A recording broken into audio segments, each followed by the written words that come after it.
Hi, welcome to Infusion, the podcast. I'm comedian Chris Patrick, a.k.a. Self-Proclaimed Power Man. And I'm here with my co-host and significant other, Rach. Hey, guys. And today we got on the phone from Tacoma, Washington, Madonna Hanna. Now, Madonna has been in the fashion industry. She's also a retired educator who's done a lot of work with, she's an advocate for anti-bullying. So, Madonna, welcome to the show. Oh, applause. I do love that. I am so happy to be speaking with you today. So glad to be a guest. Thank you for coming. Especially when school is just around the corner. Oh, Yes. yeah. Within a couple weeks. I know that personally. So, yeah, when people hear this, it'll be the first day of school. So, yeah. Here in Minnesota. So, yeah, first day of school for everybody. So, going into this, talking about anti-bullying, what me and Madonna had pre-talked about is how to educate parents and how to help them if the child is being bullied or if the child is being the bully. Well, one of the questions I got is, and I always say I was raised old school. Back in the day where if you got bullied and you went home crying and you're like, hey, this kid was bullying me, he was picking me, pushing me around or something like that, they would throw you outside and go, you go out there and you handle it. And and that was mom. And that was mom. And never mind. And me myself. Dad will show you how to fight. But yeah. And that taught you to stand up for yourself. But now I guess there's a lot. That's the 70s, 80s for you. Yeah. And I guess now it's a lot of, you can't. And even with when me and Rachel started dating, we took our youngest son. And I took him in. I was, play boxing with him and all that. I actually got him into a boxing gym and taught him how to fight because I was like, I'm not always going to be around. You got to learn how to defend yourself and stuff like that. And he boxed for like 2 years. But now they're saying that, well, you can't teach them that because they'll get kicked out of school if they fight and stuff like that. And how do you handle it? And how do you handle it in a more intelligent way? That is true. Before I go into what parents should be aware of. Absolutely. I'm glad that you brought that up because I've known cases where kids who were bullied, because I taught in high school, where kids who were bullied were so frustrated that they got to a point where they would hit the person who was bullying them. Right. Yeah. And then once they struck out, they were the ones that got suspended from school. Yep. Mm-hmm. Even though, this person had been bullying them and they were at the end of their rope. For months, for years. Yeah. For months, years. Yes. They're the ones that get suspended. Now, if the bully hits them back, then they both get suspended. Yep. Mm-hmm. Okay, so that was just to address what you said about, I'm teaching my kid how to box. and yes, if he hits someone because he's frustrated, you guys are getting a phone call because your child's going to be suspended. And if that other child is like severely injured, your child's going to be expelled. Yep. Mm-hmm. Yeah. Just advice from a retired educator. 32 years. 32 years in the game. But what I would like to share with parents is that, and this is from my experience, you've got to be aware of the school district bullying policy. Sure. Mm-hmm. It should be available online on their webpage. And you need to make sure to confirm with your building administration and with your child. Mm-hmm. You need to know what's in place and is it an effective policy? Sure. Mm-hmm. You should also ask your child's teacher, whether this is elementary, junior, high school, there's an assortment of teachers, and also in high school, there's an assortment of teachers. Take the time to ask the teachers how they prefer to handle classroom bullying situations. Right. Like, don't find out after the fact, after, there's been an incident. Know up front and ask them, how do you handle bullying? Yep. How do they console children that are bullied? Yep. Yeah. Do they have a classroom policy they share with all of their students? See, in my case, the students knew up front, day 1 and 2, about bullying, because I told them I was bullied. I know what it looks like. Yep. Okay. Do they have a classroom policy that they share with all of the students? And what procedure is in place for students to report bullying, whether they're being bullied or if they see that another child is being bullied? And how are incidents specifically handled, and what are the follow-up procedures? You see, as parents, when you go in with this information, you're actually, raising the antennas of the administrators, of the teachers, and they're thinking, oh my goodness, if we didn't have something in place, if I didn't have a policy to tell this parent, I will have something. Yep. Okay. Well, one of the things you talk about when you're talking about bullying, you're talking about kind of face to face, being made fun of in school, in person, and all that. But now there's a new type of bullying. I guess they call it cyberbullying, where you can. And how does like you said, you're in education for 32 years. How do you deal with cyberbullying now? The new technology, the way technology is. What I've told my kids is, like, anybody can sit up and type something on a computer, but you can't let that affect you, Yes. I actually had spoken to my high school students about that, about cyberbullying, and the majority of them said, 1, I don't pay any attention to it. Sure. Yeah. 2, I just don't even go there.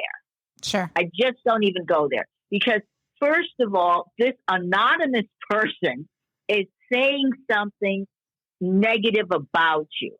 Why are you going to that site? Because I know I've had students who were cyberbullied, and I would say to them, why are you going to that site?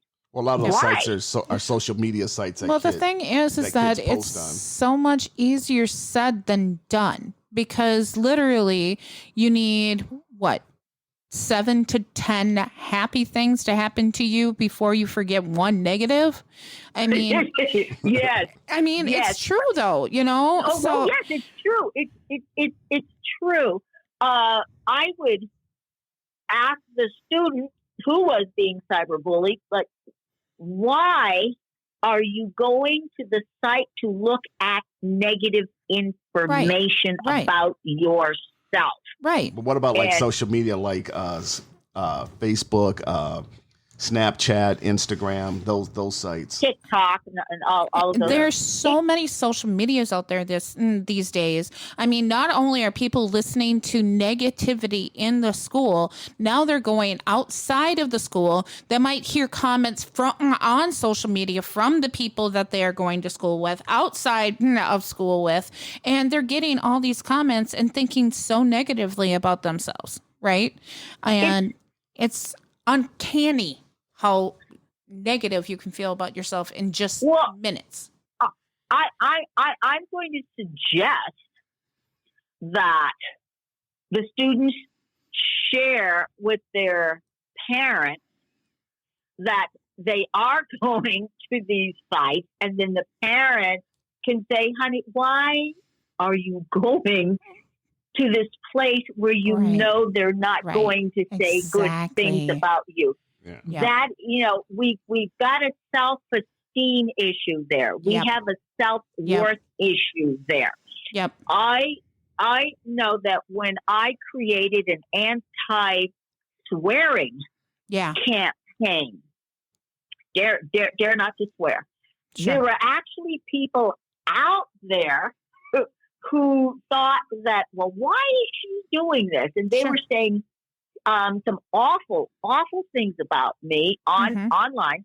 And my students came to me and said, Miss Hanna, they're saying awful things about you online. And I said, I don't care. Right. Yeah. I don't care. Right. These people have no idea what it is like to be in a classroom with 30 odd kids trying to teach, and you have kids who are going out of their way to disrupt the class, whether they're swearing or whatever, but, you know, if they're swearing, or, you know, you're at an event, a school event, grandparents, whatever, who want to enjoy an event, and you've got kids swearing. Yeah.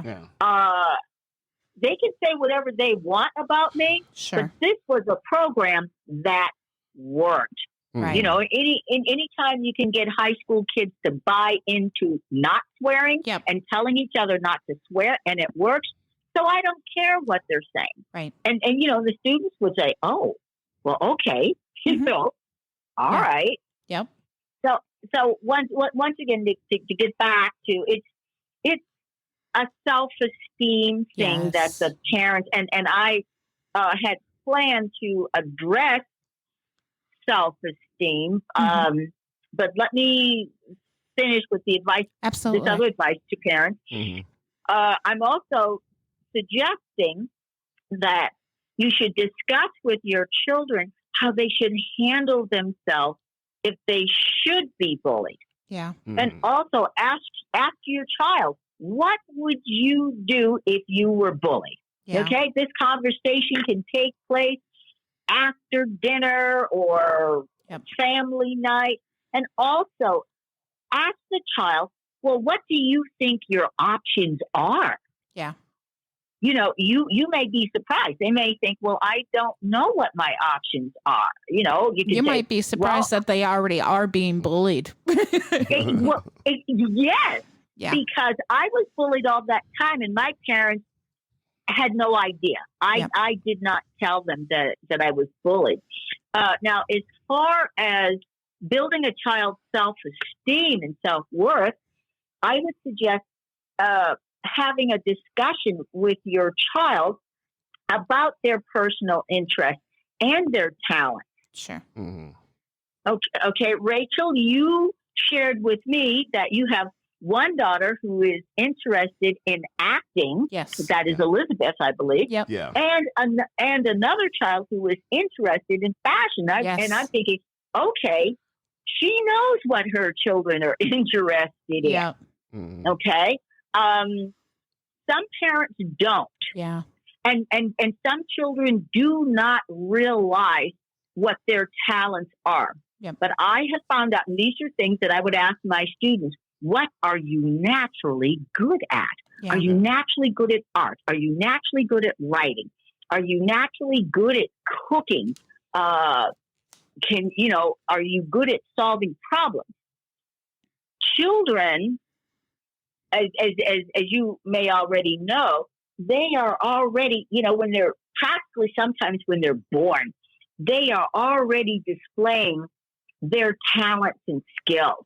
You know at an early age when a child is going to be athletic, or they're very agile, or they're good at organizing. My gosh, when I was 5 years old, I was organizing the canned goods. Sure. And designing labels and giving sales pitches to my toys. Like, okay, I'm going into the fashion industry. Right. Okay.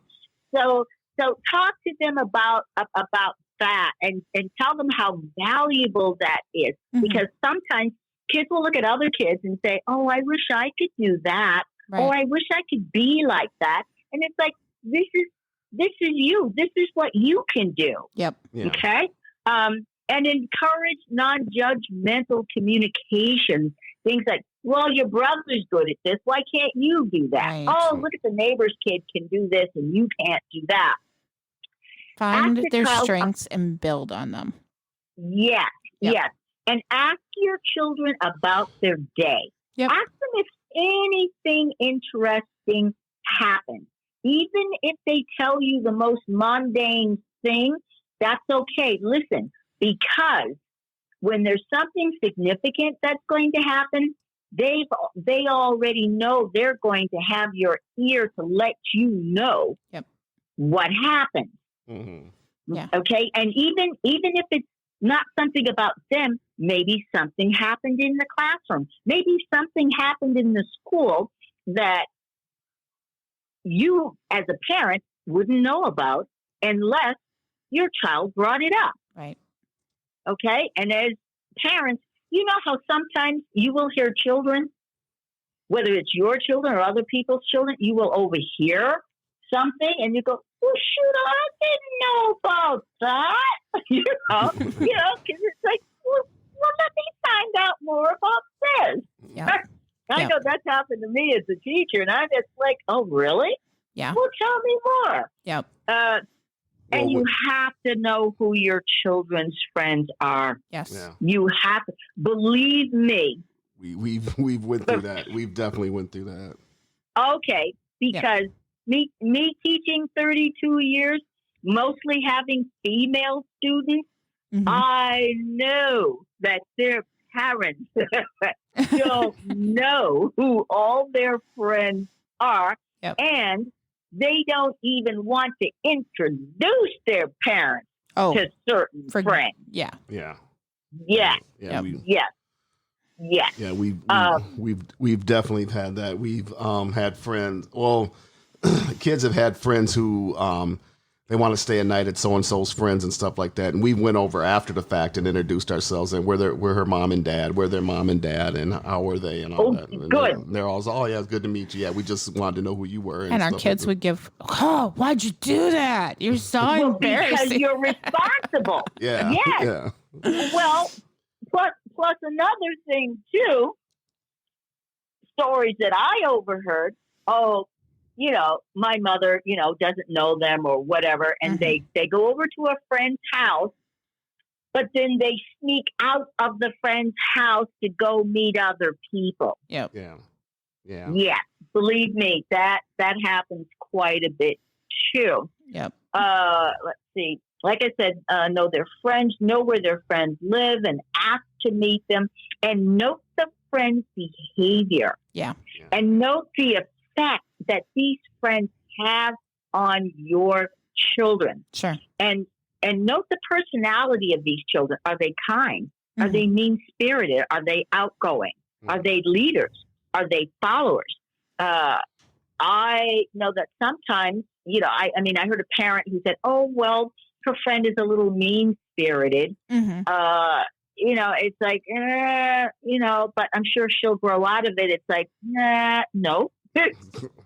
No. Yeah. You need to talk to your child about having a friend who is mean-spirited and respect people. Because I've had a mother say to me that her daughter's a follower. Yep. Her daughter's friend was disrespectful to her in her house. And no, that's not happening. And it's no. Oh, Mom, she's always like that. Not in my house. Yep. Okay, so you can't be afraid to put your foot down. Yep. And have pleasant conversations about their classmates. Ask them, oh, tell me about your classmates. Who's the leader? Who's the most outgoing? Who's a little bossy? So that and this is all pleasant. This is just so you can find out information about the dynamics of what's going on in that classroom. Yep. And have conversations about compassion and empathy and acceptance. And it's important to teach children empathy. Yep. It is to teach them to put themselves in somebody else's shoes.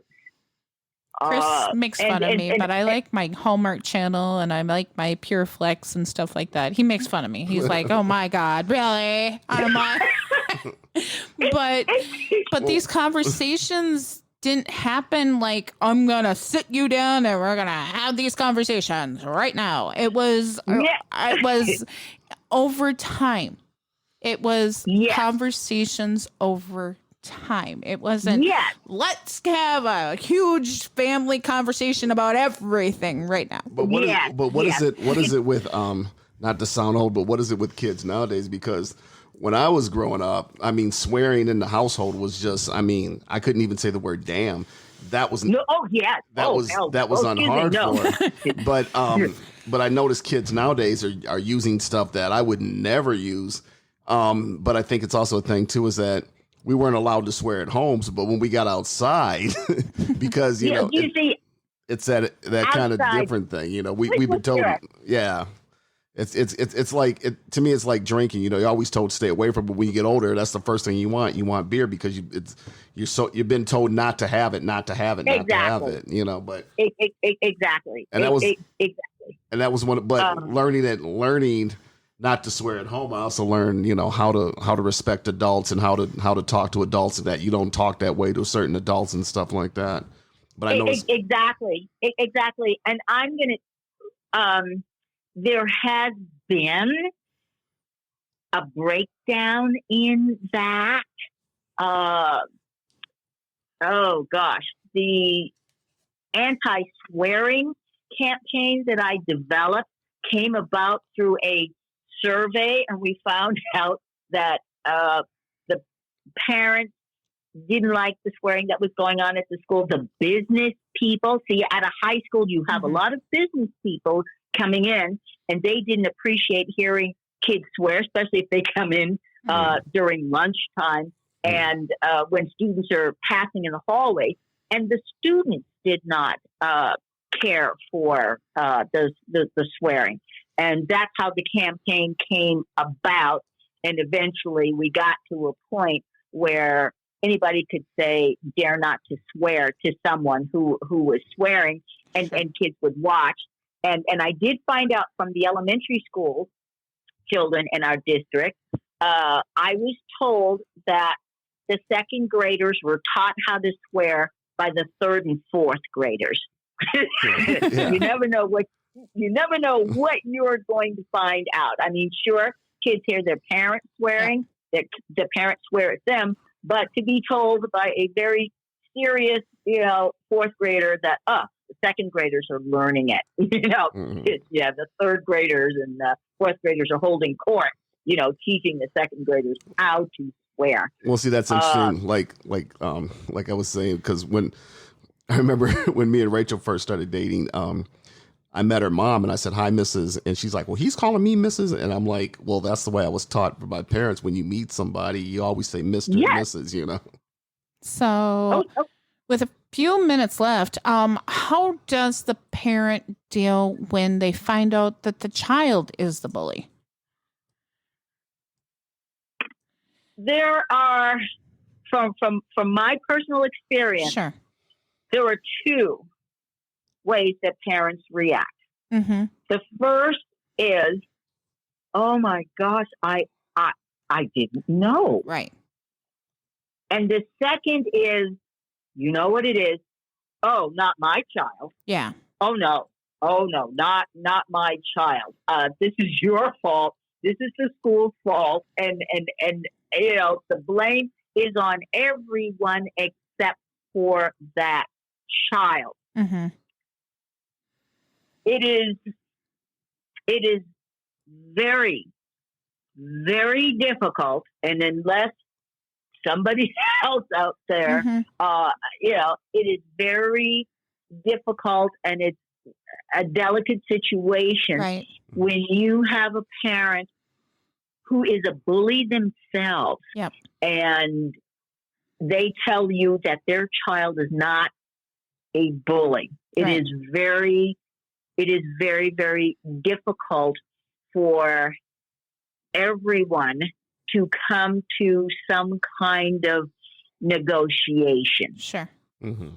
It is. Mm-hmm. And unless you have a strong policy, that's why, I have always been an advocate for the administration, during the and the PTA, to let all the parents know up front and even have them sign off that they have read and they understand the policy. Sure. When you have something like that, and then there's a situation that comes up, Yep. then you can take out, or you'll already have the paper that the parent has signed that they understood what the policy is.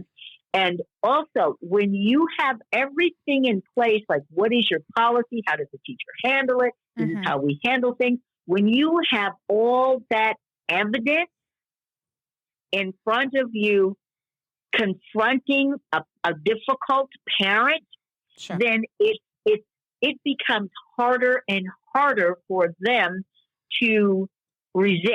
Right. Do you understand what I mean? Yeah. That here we have all of this documentation here of instances, but time, for the place, parent witnesses. that's trying to change the student, I mean, how do they go about it? You know what I'm saying?